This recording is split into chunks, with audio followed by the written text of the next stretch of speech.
That evening, we were filming on the streets of Riyadh when the religious police arrived. Officially known as the Committee for the Propagation of Virtue and the Condemnation of Vice, this police force is an autonomous agency comprised of more than 3,500 officers plus thousands of volunteers. Its appointees have sweeping powers to arrest and detain anyone who does not adhere to the strict Islamic codes of dress and morality. This particular group accused our all-women camera crew of attracting male attention. They demanded to know why a television company had not sent a male crew instead, and tried to confiscate our cameras and tapes. Our government chaperone promised that we would be more discreet in the future. They finally let us go. Our official paperwork was in order, but the religious police still questioned our right to film. The tussle between the government and the religious clerics was playing out right before my eyes.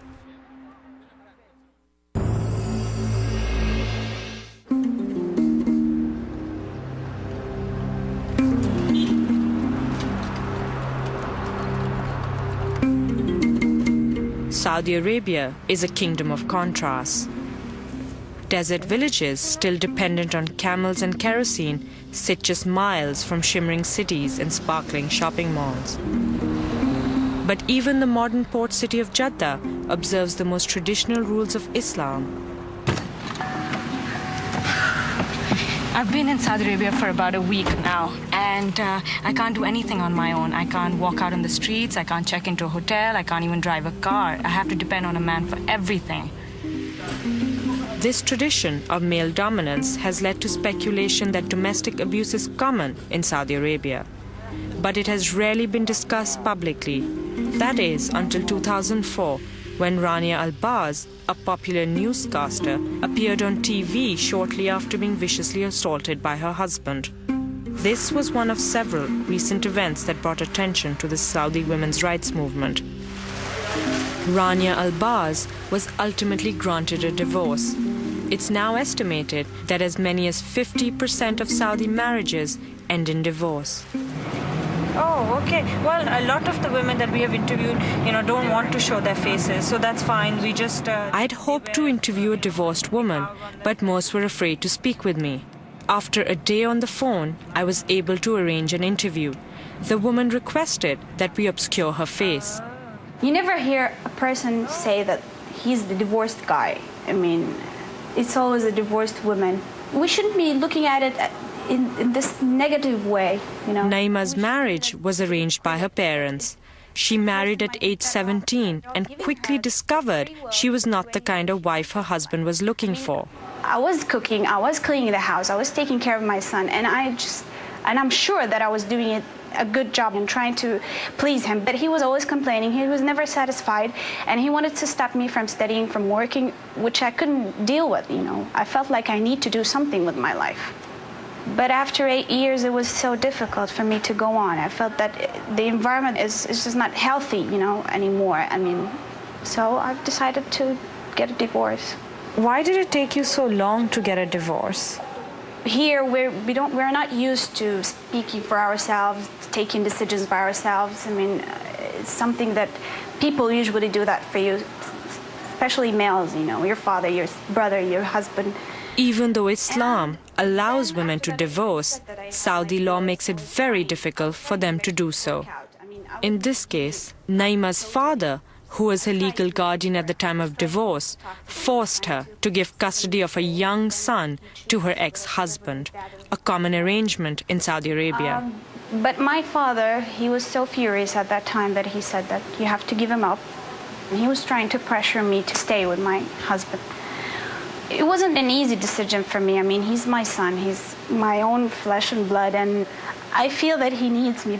But at the same time, I thank God that he's healthy, he's okay, he's safe, he goes to school, he talks to me, and I don't know, it's not easy. I'm a mother, he's my child, he's part of me. When he calls me, when he's sick, when I know that he's not okay, I don't feel okay.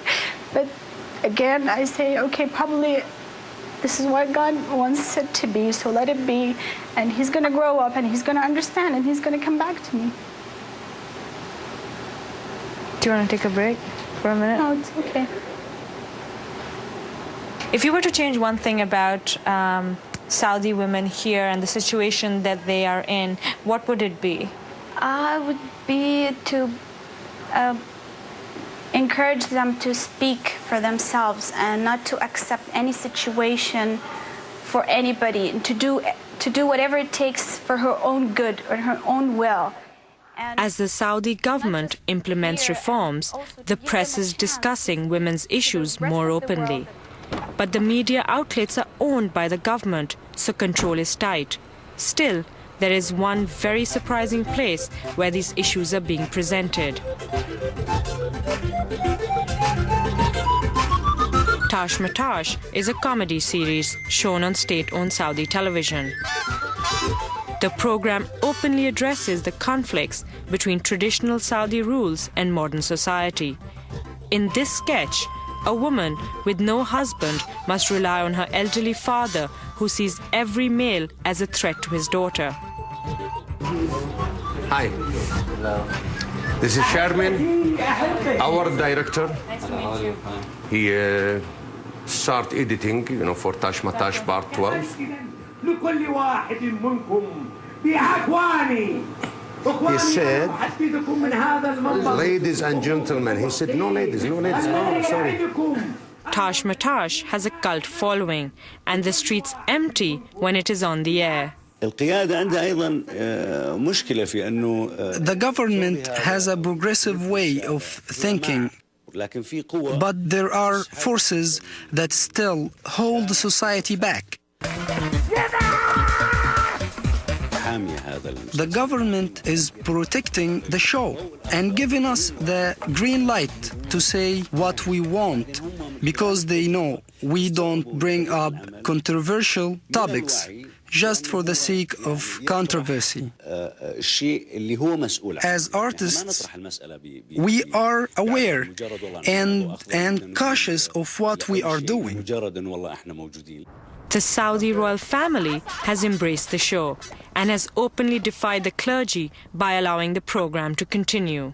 There was one event when the clergy came out saying that the show was forbidden. Producing the show and watching the show was forbidden. Despite these challenges, the show stays on the air, a slapstick approach to social commentary. In this sketch, a family home alone with no man in the house is frightened by an intruder.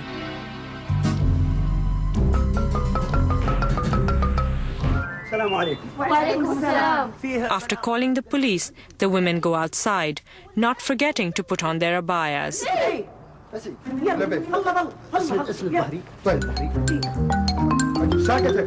The police go to confront the intruder, but never quite make it inside. عفوا بغيت أسأل فين أبوكم؟ يا ولادي أبونا ما هو موجود، مسافر. بيت من غير رجال. قسم بالله إن ودي أخدمكم في عيوني هذه، لكن ما نقدر ندخل بدون محرم. مو صادق والله ما قال إلا الصدق. هيا في أمان الله. خلفتنا العافية ستر عليكم. ستر عليكم. Although the sketch is humorous, the Saudi law that inspired it was partly responsible for a recent tragedy.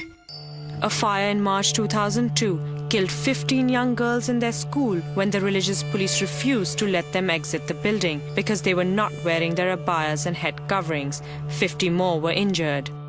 Despite recent attempts at reform, some women remain faithful to their traditional Saudi beliefs.